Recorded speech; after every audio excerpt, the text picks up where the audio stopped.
It's been brought to my attention by a close and trusted friend that there are members of the community who seem confused about where I stand on a couple of topics. So I'd like to have an open conversation and answer some of your questions. I'm not doing this in the spirit of proving anything or defending myself. I do not answer to anyone, nor do I care if this group or that group likes me or thinks that I'm trash. I'm doing this because I think it's the right thing to do, and I want people to be clear on where I stand as a community leader. I want to help the industry move forward in a way that helps everybody, not just some of us. As many of you know, I'm a miracle. I'm a recovered alcoholic and addict. What's more, I was among the worst and most desperate. I had been to 6 rehabs, dozens of hospital stays, endless attempts at sobriety. I was a tough sell on anything that wasn't the fast life. I lost my children, my jobs, my dignity. I destroyed everything that meant anything to me.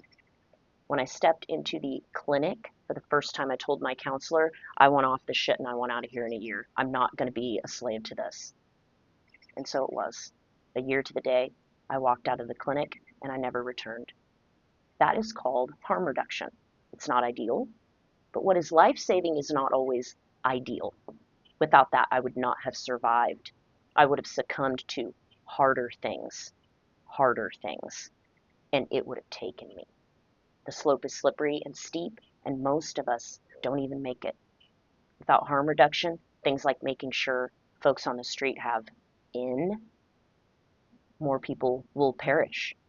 It's not ideal, but it saves lives. Some of those people will make it out. It's not for us to decide or say which ones. I only know that harm reduction saves lives in society, and it saved mine.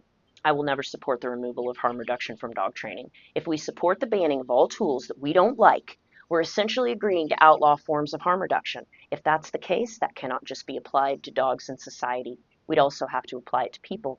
It's easy to want to outlaw things that we don't like and we'd rather not look at. It's difficult to accept that our perfect gold standard is not possible for everyone due to where they are in their own life. The removal of harm reduction leads to loss of lives. If we say totally ban and remove this tool because it causes harm, then we're okay with some dying without access to it. Our preference is placed above life. I will not support the removal of harm reduction that for many leads to rehabilitation and recovery. Finally, for those asking for me to provide proof of my training, you can come and pay to work with me like everyone else. I will not pander to you.